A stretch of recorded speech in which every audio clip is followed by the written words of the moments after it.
ti'n hapus i cyflwyno dy hun ar cwmni sy'n Eisteddfod eleni? Wel, yn enw i di Mererid Wigley, a dwi'n rhedeg cwmni Silibili.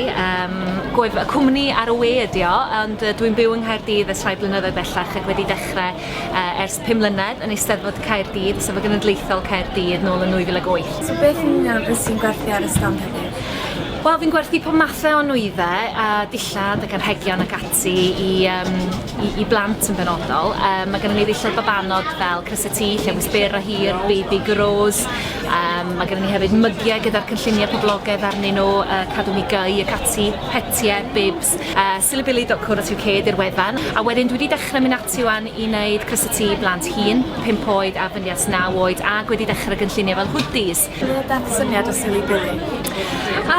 Mi ddoth y syniad chydig blynyddoedd yn ôl pan o'n i'n gweld ffrindiau'n cael plant ag ati, ac o'n i'n gweld bod yna lot wrth ger rownd Eisteddfod er enghraifft, mae yna lot o gwmnïau'n gwerthu hoodies a chynlluniau crysa-tŷ ac ati i blant, a bryd hynny oedden nhw'n dechrau'n 4 oed ac o'n i'n teimlo falle bod yna fwlch yn y farchnad ar gyfer cynlluniau i ddillad babis. Sut mae'r Eisteddfod wedi mynd i ti eleni? Mae'r Eisteddfod wedi mynd yn gret, mae dim bych yn le gwych, mae yna lot o gysmeriad wedi bod ar y maes, mae'r tywydd wedi helpu dwi'n credu, felly dechrau digon tawel, dyddiau cyntaf, yn arbennig ar y dydd Llun gyda'r glaw, ond ar ôl hynny o ddydd Mawrth ymlaen, mae yna lwythi bobl wedi bod o gwmpas y lle ac mae'n gret cael ymateb nhw gyd, really, a cael gwsmeriad newydd, really. Gwych, ac rwyt ti'n meddwl bod o'n bwysig i cefnogi busnesu lleol? Mae bendant yn bwysig i gefnogi busnesau lleol. Dwi'n trio gwneud hynny'n hun pan dwi'n cael cyfle i fynd o gwmpas y maes. Dwi'n credu bod yr arian yn cael ei gadw yn lleol yn un peth. Mae hefyd yn sicrhau bod yna waith yn cael ei gadw yn yr ardal.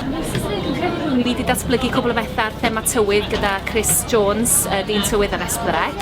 Felly mae gennym ni bethau fel lliwiau'r enfys, Cari Hael, Taran a Morris y Gwynt i fan y glaw, ac mae'r rheini hefyd yn mynd yn dda, so dwi'n trio datblygu lot o gynlluniau newydd o hyd. A faint mor bwysig oes ti'n credu mae o i cael dillad ar gyfer plant Gymraeg yn y Gymraeg?